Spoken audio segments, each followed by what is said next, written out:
Big boss season 6-ൻ്റെ live അപ്ഡേഷനിലേക്കാണ് പോകുന്നത്.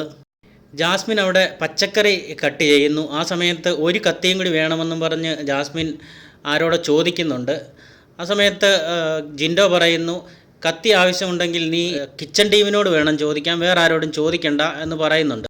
ഈ സമയത്ത് ജാസ്മിൻ്റെ സ്ഥിരം ആക്ഷനൊക്കെ അവിടെ നടക്കുന്നുണ്ട്. പോടേ ഒന്ന് പോടേ പോടേ പോടേ എന്ന് പറഞ്ഞ് ജിൻഡോയോട് പറയുന്നുണ്ട്. അപ്പോൾ ജിൻഡോ ബോഡിയിൽ നിന്ന് വിളിക്കുന്നുണ്ട്. അങ്ങനെ അത് കഴിഞ്ഞ് അതിനുശേഷം ജിൻഡോ ചോദിക്കുന്നു, പച്ചക്കറി അരിയുന്നതിന് എന്തെങ്കിലും സഹായം വേണമെന്ന് ചോദിച്ചു. ഓക്കെ, ജാസ്മിൻ ഉടനെ പറഞ്ഞു, വേണ്ട, അരിയാൻ കൂടണ്ട, ഒരു കാര്യം ചെയ്യും, ഞാനിതൊക്കെ അരിഞ്ഞ് എല്ലാം കഴിയുമ്പോൾ ഇവിടെ ഒന്ന് വൃത്തിയാക്കണമെന്ന് പറഞ്ഞു. അപ്പം ജിൻഡോ പറഞ്ഞു, ഓക്കെ ഞാൻ ചെയ്തോളാം എന്ന് പറഞ്ഞു. ഇതെല്ലാം അരിഞ്ഞു, വെണ്ടയ്ക്ക അരിഞ്ഞു, അതുപോലെ വേറെന്തോ പയറും ഒക്കെ ഉണ്ടായിരുന്നു, അതെല്ലാം അരിഞ്ഞു.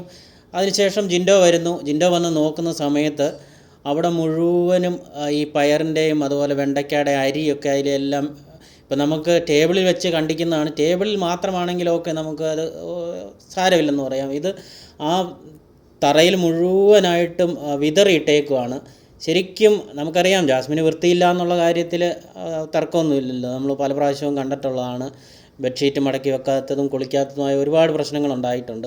അപ്പോൾ അതിൻ്റെ ഭാഗമായിട്ട് തന്നെയാണ് ഇതും വൃത്തികേടായിട്ട് ഇട്ടിരിക്കുകയാണ്. അതോ ഇനി ജിൻഡോയ്ക്ക് ഒരു പണി കൊടുത്തതാണോ എന്നും അറിയത്തില്ല. എന്തായാലും ജിൻഡോയെ കൊണ്ട് പണിയെടുപ്പിക്കാനായിരിക്കാം ചിലപ്പോൾ ഇങ്ങനെ ചെയ്തത്. എന്തായാലും ഈ ചെയ്തത് വളരെ മോശമായി പോയി എന്നേ പറയാനുള്ളൂ.